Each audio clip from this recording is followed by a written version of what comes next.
So the next one is more interesting. क्यों more interesting है उसके बारे में देखते हैं। Affect of potential. देखो इसको ऐसे समझो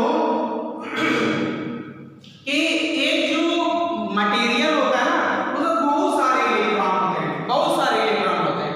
और ये जो लाइट इंसिडेंट हो रहा है इसके ऊपर जो लाइट इंसिडेंट हो रहा है ना, जिसकी फ्रीक्वेंसी हमने मान रखी है वो क्या है, greater than threshold frequency.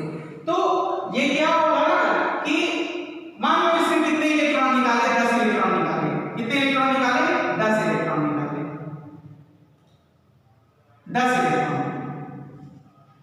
Electron इसने निकाले, लेकिन इसका वोल्टेज यहाँ पे कितना है, 8 वोल्ट। ऐसे समझो, ध्यान से समझिएगा, ध्यान नहीं समझे तो समझ में आने वाला नहीं है। When the light of suitable frequency fall on the photosensitive material, जो कि आपका कैथोड है, इसने 10 इलेक्ट्रॉन निकाल दिए। इसमें वोल्टेज हमने मेंटेन कितना किया है, 8 वोल्ट, है ना। अब देखो 8 वोल्ट पे हमारा टोटल इलेक्ट्रॉन कितना निकला, 10 इलेक्ट्रॉन। एक बार में इस लाइट से कितने इलेक्ट्रॉन निकाल सकते हैं, 10 इलेक्ट्रॉन।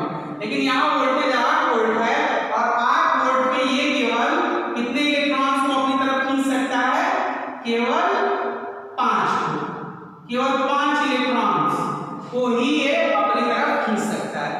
समझ में आया कि नहीं आपको। जबकि किसी दिए गए इंस्टेंट ऑफ टाइम पे हमारा कितना इलेक्ट्रॉन निकल रहा है, 10 इलेक्ट्रॉन। और यहाँ 8 वोल्ट जो कि कम वोल्टेज है, इसकी वजह से कितना इलेक्ट्रॉन पहुंच रहा है, 5 इलेक्ट्रॉन। तो हम थोड़ा वोल्टेज और बढ़ा देते हैं, हम वोल्टेज कर देते हैं 10 वोल्ट। जब 10 वोल्ट कर रहे हैं तो हम देख रहे हैं कि अरे अब तो 7 इलेक्ट्रॉन पहुंच गया, यानी हमारा करंट क्या होगा, थोड़ा बढ़ेगा। इलेक्ट्रॉन बढ़ रहा है ना एनोड पे, तो क्या होगा, करंट थोड़ा और बढ़ेगा। अब हम वोल्टेज थोड़ा और बढ़ा दे रहे हैं, कितना बढ़ा दे रहे हैं, 12 वोल्ट कर दे रहे हैं। जब 12 वोल्ट कर रहे हैं तो जितना इलेक्ट्रॉन प्रोड्यूस हो रहा है, कितना प्रोड्यूस हो रहा है हर सेकंड में, 10 इलेक्ट्रॉन। तो हम देख रहे हैं कि 12 वोल्ट में 10 के 10 इलेक्ट्रॉन पहुंच गए। अब आप यहाँ वोल्टेज कितना बढ़ा दो, 14 वोल्ट। 14 वोल्ट भी बढ़ा दो तब भी तो 10 ही इलेक्ट्रॉन जाएगा ना, क्योंकि 1 सेकंड में ये इतनी इंटेंसिटी ऑफ लाइट कितना इलेक्ट्रॉन इजेक्ट कर सकती है, 10 इलेक्ट्रॉन। ठीक है, तो once all produced electron are capable to reach on the anode, the current will not increase and it will acquire a saturated value या constant value। ठीक है, तो उसको हम क्या कहते हैं, सैचुरेटेड करंट कहते हैं। ठीक है, और the voltage at which all the electron produced at the cathode are reaching to the anode is known as saturated voltage and the current is known as saturated current। ठीक है, तो यही एक इंपॉर्टेंट डिस्कशन अभी आपसे हमें करना था कि अफेक्ट ऑफ पोटेंशियल में क्या होगा, कि इसमें 2 स्टेप में हम इसको आपको समझेंगे। स्टेप 1 पहले देखिए, step 1 when the incident light of suitable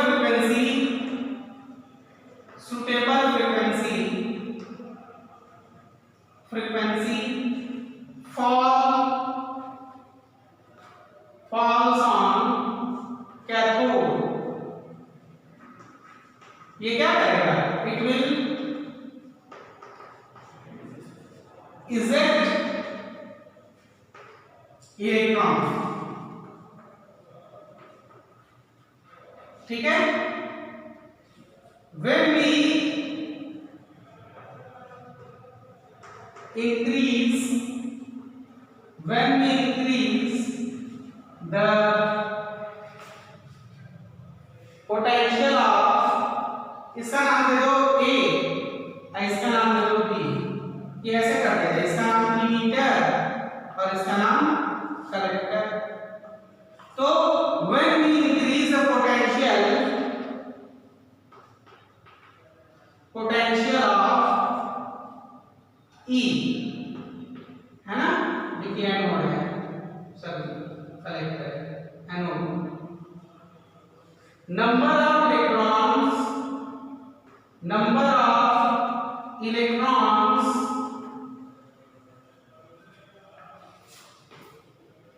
reaching to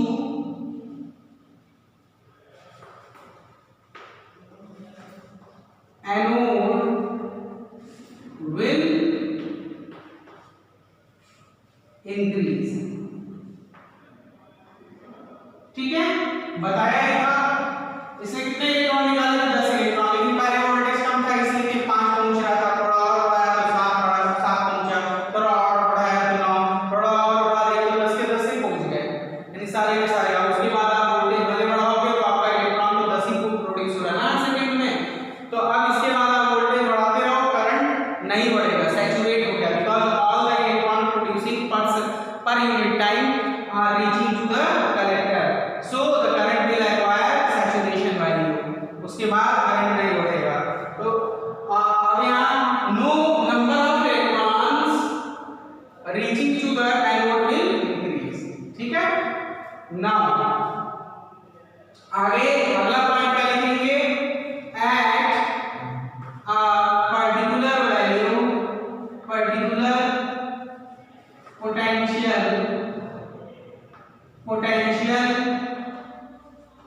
at C, all electrons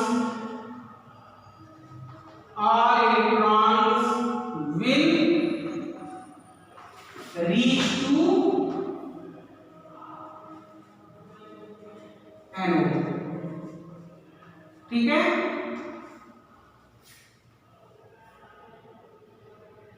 अब यहां हम एक टर्म सीखेंगे, सैचुरेशन करंट क्या होता है।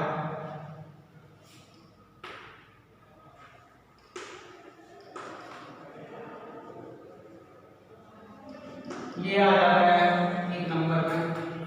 तो यही सैचुरेशन करंट है भाई, ये आपने पढ़ा कि reaching to anode will increase and at a particular potential at C, all the electrons will reach to the anode।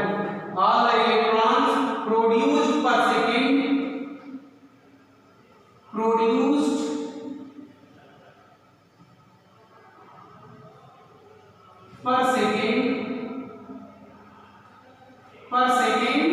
will reach to the anode, है ना। तो सैचुरेशन करंट हम किसको कहेंगे?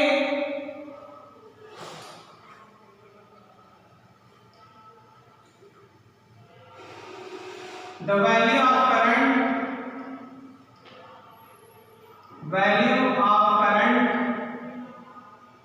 या maximum value of current है,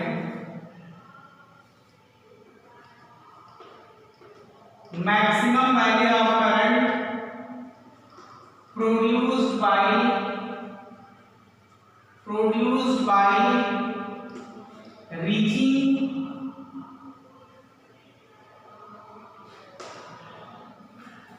all the electrons to the anode।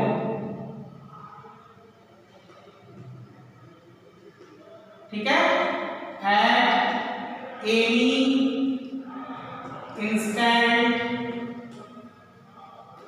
of time। ये चीज हो गया है जी, ये आपका एक्सपेरिमेंटल सेटअप इतने में, और ये हो गया आपका सैचुरेशन करंट। अब ये ग्राफ बना के आपको समझाऊंगा ना, तुरंत समझ में आ जाएगा। आप ग्राफ देख लो, आप भी ऐसे समझो आप।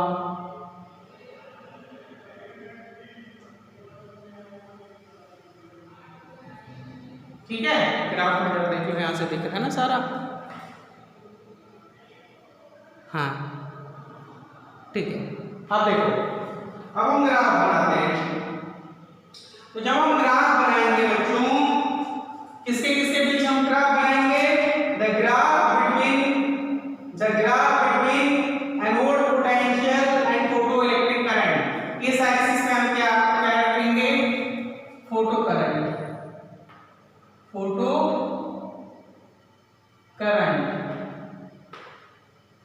जिसको आयोटा से हमने कहा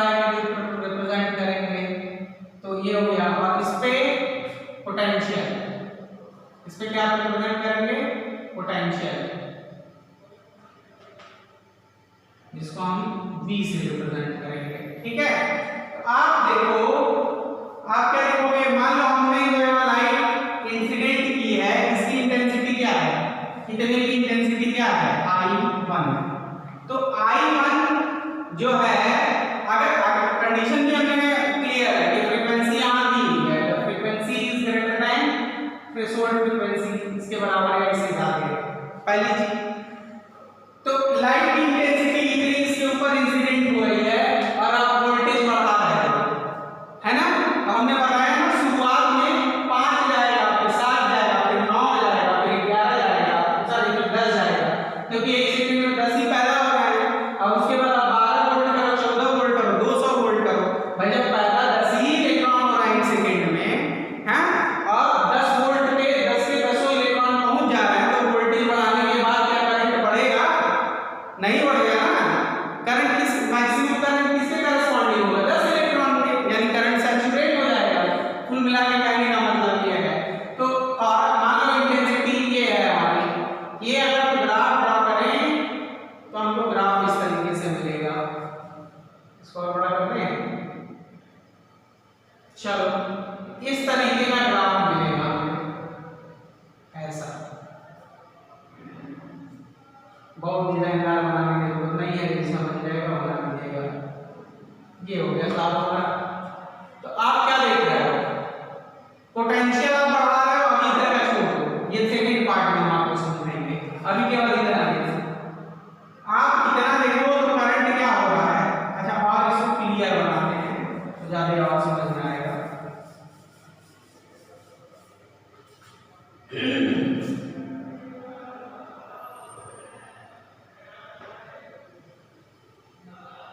ठीक है, ये देखो करंट धीरे धीरे क्या होगा, ये बढ़ रहा है, और इसको इधर ले आओगे तो ये इस तरीके का हो जाएगा, चिड़िया नुमा।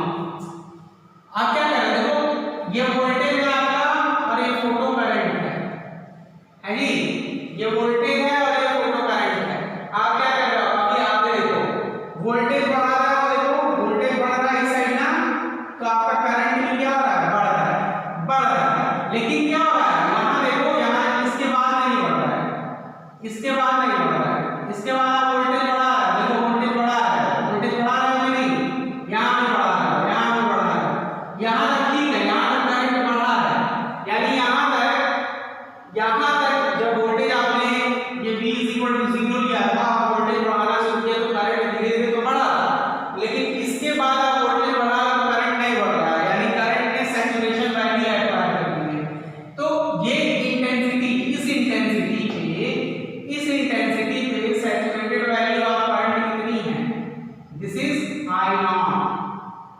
I0 क्या है? सैचुरेटेड वैल्यू ऑफ करंट है। ठीक है, तो स्टेप 1 में आपने क्या सीखा कि on increasing the voltage what will happen कि the ejected electron, the number of ejected electron towards the load will increase and after some time the voltage will reach to a maximum value so that all the ejected electron at any instant will reach to the anode. In that condition the current will acquire saturation value या maximum value. Above that या after that, whatever the value you are increasing of the voltage, the value of current will not change. जैसे यही देख लो, ये voltage मान लो तुम्हारा कितना है, ये वोल्टेज 10 वोल्ट है, 10 वोल्ट पे तुमको करंट कितना मिल गया? I0। अब तुम 12 वोल्ट कर दो, 12 वोल्ट करने पे भी तुम्हारा करंट कितना है? I0 ही है। कितना है? I0 ही है ना? तुम यहाँ पे 14 कर दो तो भी I0 ही है। तो इसका मतलब ये वैल्यू I0 जो है ना, this I0 is saturation value of current. ये मैं बता रहा हूँ समझाने के लिए मैंने बताया। ये I क्या है? इंटेंसिटी। ये I क्या है? इंटेंसिटी।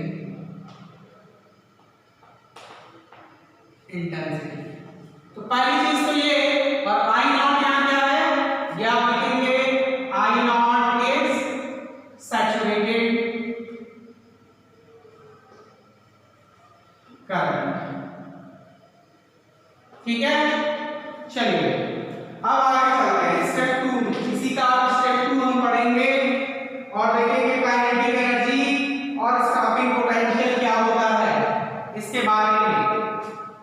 स्टेप 2 इसी ग्राफ से, इसी ग्राफ में कुछ और कंक्लूजन करिए निकाल लिया है, वो अभी निकाल के आपको दिखाएंगे कितना कर।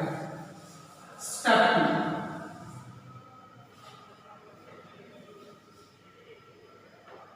स्टेप 2 में देखिए क्या सीखना आपको कि आप यहां देख रहे हो कि इधर वोल्टेज क्या है, नेगेटिव है, इधर क्या है, पॉजिटिव, इधर क्या है, नेगेटिव। आप देख रहे हो अगर हम यहां वोल्टेज, ये जो आपका एनोड है ना, यहां वोल्टेज हम क्या लगाना शुरू करते हैं, पॉजिटिव वोल्टेज कम करना शुरू करें, नेगेटिव वोल्टेज बढ़ाना शुरू करें, तो इलेक्ट्रॉन पे खुद ये जो आपके इलेक्ट्रॉन्स हैं वो खुद कौन से चार्ज के होते हैं, नेगेटिव। तो रिपल्सन की वजह से क्या होगा, रिपल्सन की वजह से करंट धीरे धीरे घटना शुरू हो जाएगा। तो आप लिखिए on applying negative potential, negative potential on, इसके ऊपर लगा है negative potential on anode, number of electron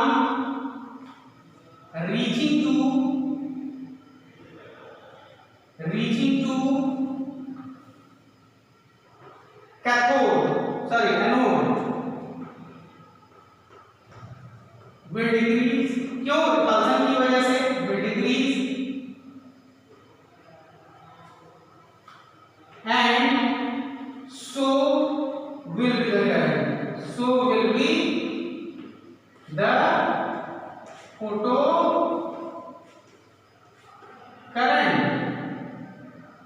तो कहने का मतलब ये है, आप खुद देखिए, आप वोल्टेज इधर क्या कर रहा है, नेगेटिव लगा रहा है ना, और जब नेगेटिव लगा रहा है तो ये फोटो करंट जो है आपका, भाई करंट यही है ना, ये फोटो करंट आप देखिए घटता जा रहा है, घटता जा रहा है, और देख रहे हैं कि एक ऐसा भी वोल्टेज आ रहा है जिसका नाम V0 है, -V0 है ना, जिसके लिए करंट की वैल्यू कितनी हो जा रही है, करंट की वैल्यू कितनी हो जा रही है, 0 हो जा रही है। यहाँ करंट की वैल्यू कितनी हो गई, 0 हो गई। तो इसको कहते हैं cut off voltage, cut off, उसने क्या किया, करंट को कट कर दिया।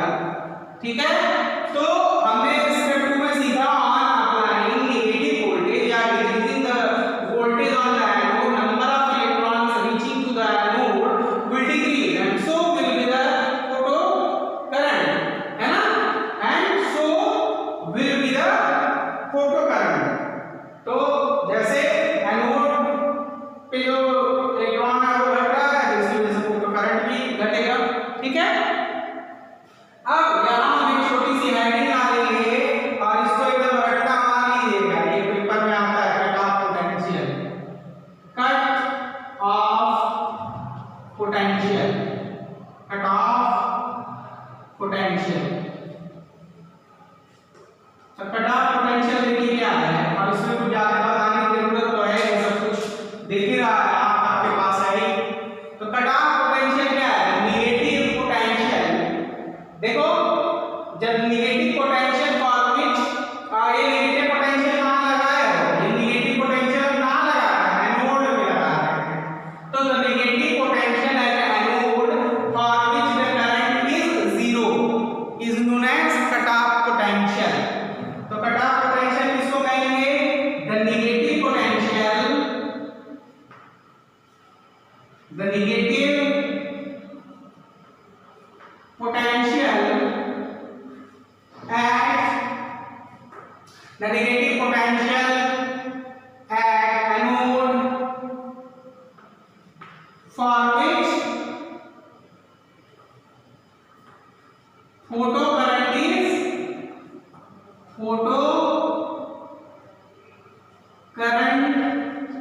is 0। ठीक है, 0 is known as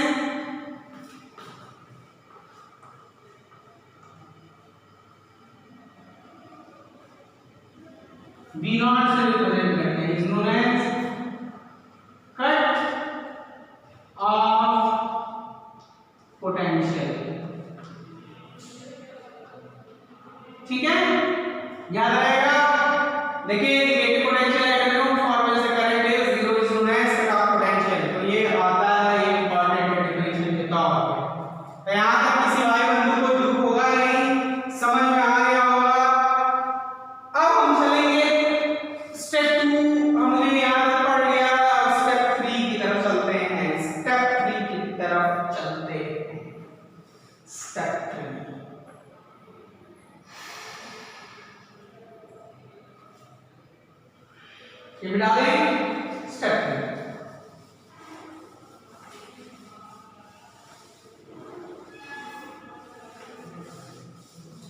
देखो जब इसमें लाइट की इंटेंसिटी इंसिडेंट हो रही है, इसमें से बहुत सारे इलेक्ट्रॉन निकाल रहे हैं, लगभग 10 इलेक्ट्रॉन हमने बताए।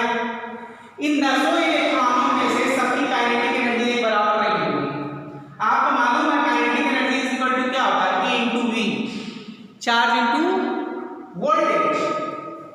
तो देखो पहला वाला इलेक्ट्रॉन अगर सबसे पहले रुक गया यानी उसकी काइनेटिक एनर्जी कम थी, दूसरा वाला उसके बाद रुका, जब यहाँ नेगेटिव पोटेंशियल लगा रहे हैं तो सबसे पहले अगर पहला वाला इलेक्ट्रॉन रुक गया तो हम कहेंगे सबसे कम काइनेटिक एनर्जी उसकी, दूसरा वाला उसके बाद रुका तो हम कहेंगे दूसरे वाले की काइनेटिक एनर्जी पहले वाले ज्यादा थी लेकिन बाकियों से कम थी।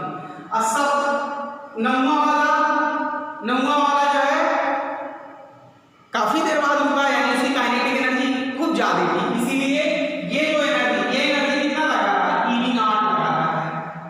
यहाँ जो एनर्जी एनोड पे लग रही है वो कितनी लग रही है, ई वी नॉट, क्योंकि यहाँ वोल्टेज हमने वी नॉट लगाया है। तो आखिरी वाला इलेक्ट्रॉन, सबसे आखिरी वाला इलेक्ट्रॉन जो सबसे बाद में रुकेगा उसका काइनेटिक एनर्जी क्या होगा, सबसे ज्यादा होगा। और कितना इसके बराबर होगा, तो यहाँ आप लिखोगे the maximum kinetic energy, maximum kinetic energy of ejected electron is given by, तो यहाँ लिखेंगे Ke max is equal to कितना होगा, charge on electron into stopping potential. याद रखिएगा अगर इलेक्ट्रॉन का मास है me और उसकी वेलोसिटी है v, तो ये हो जाएगा, यहाँ m की आप लिख सकते हैं क्या है, मास ऑफ इलेक्ट्रॉन, ठीक है। स्मॉल v क्या है, velocity of electron, v not क्या है, जानते ही हैं, कट ऑफ पोटेंशियल। यहां तक किसी भाई बंधु को दिक्कत नहीं होनी चाहिए, होगी तो बता दीजिएगा। अब हम आगे की तरफ चलेंगे और यहाँ पे स्टेप 2 हमने देखा। स्टेप 2 के बाद एक्चुअली इट वाज स्टेप 3 और स्टेप 4 अफेक्ट ऑफ पोटेंशियल। अब स्टेप 4 की बारी आती है और कंक्लूजन इसके बाद हम निकालेंगे, अभी वही पुराना ग्राफ चलाएंगे। स्टेप 3 के बाद स्टेप 4। अब स्टेप 4 देखो भैया, एक स्टेप पे ग्राफ आता है और एक्सप्लेनेशन आता है। स्टेप 4, अब मामला ये है कि हम क्या करेंगे, फ्रीक्वेंसी अनचेंज रखेंगे, है ना। लेट फ्रीक्वेंसी इज अनचेंज, ठीक है, but intensity is changed, intensity is changed. देखो क्या होगा, तो ग्राफ कैसा मिलेगा, देखो पहले वाला इंटेंसिटी इतनी थी लेकिन फ्रीक्वेंसी हमारी क्या है, वही है नी। फ्रीक्वेंसी हमारी कितनी है, नी है। Let the frequency is unchanged, अभी भी हमारी फ्रीक्वेंसी क्या है, लेट द फ्रीक्वेंसी जो म्यू थी वो म्यू ही है, लेकिन इंटेंसिटी अब आई नहीं है, उसको हम चेंज करना है। ये वाला आई है। अब जो ग्राफ हम ड्रॉ करेंगे, देखो between what, the graph between से वाई potential and the photo current, तो हमको देखो ग्राफ कैसा मिलेगा। पहली बार लाइट की इंटेंसिटी हम ले रहे हैं I1 और यहाँ दिया हुआ है कि I1 जो है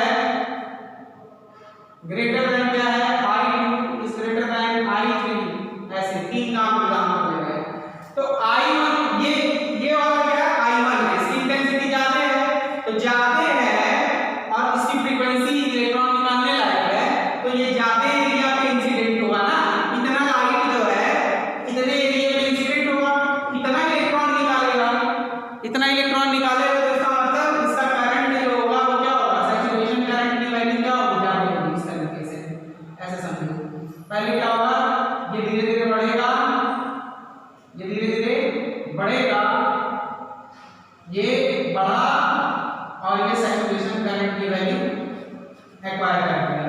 इसको आगे आप बढ़ाओगे तो इसका स्टार्टिंग पोटेंशियल कहाँ मिला, यहाँ पे। ये I1 देखिए, I1 क्या है, सबसे ज्यादा है, I2 पे आते हैं। I2 क्या है, मतलब इसकी इंटेंसिटी कम है, हम इसको कम करते हैं। अब देखो ये क्या है, I2 है। I2 की इंटेंसिटी केवल कितनी है, इतनी है ना।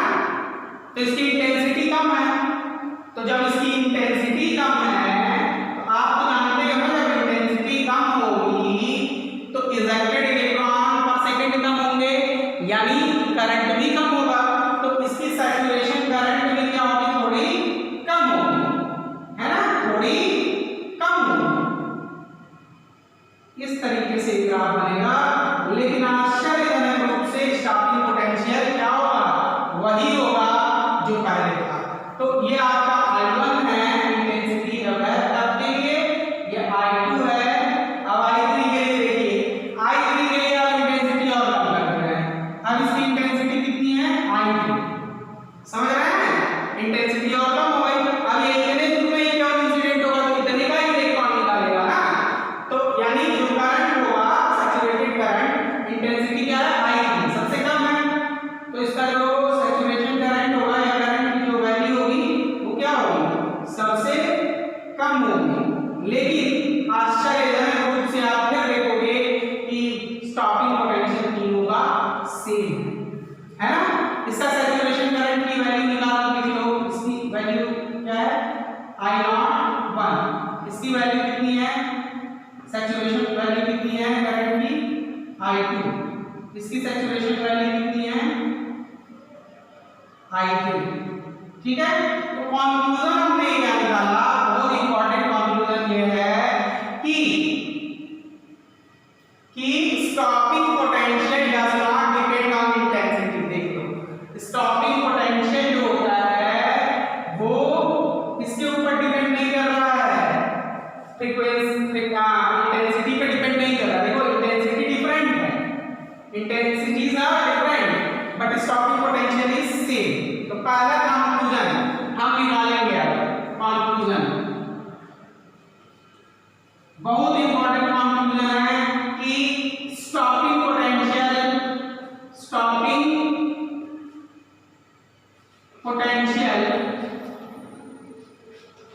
इसी स्टॉपिंग पोटेंशियल से हम क्या बनाते हैं, मैक्सिमम काइनेटिक एनर्जी है,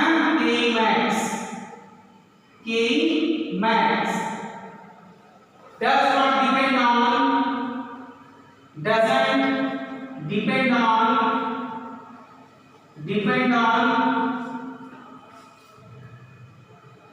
इंटेंसिटी, ठीक है, लेकिन किस पे डिपेंड करता है, बट डिपेंड ऑन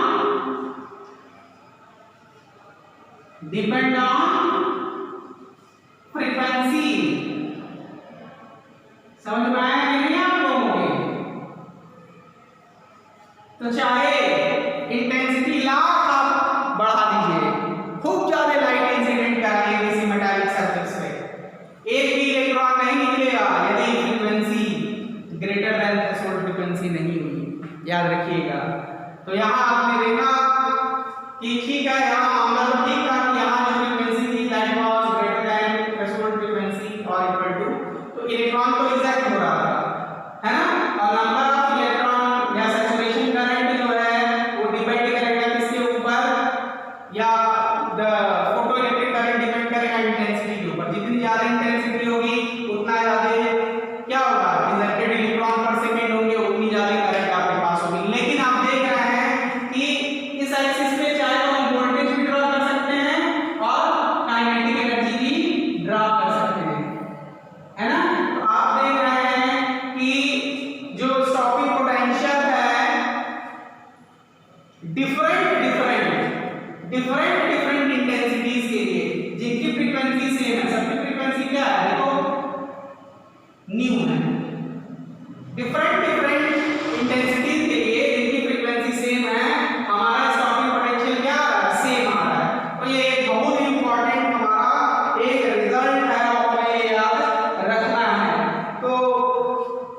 ये इस लेक्चर में हमने यहाँ तक सीखा और ये बहुत ज़रूरी था। अगले लेक्चर में हम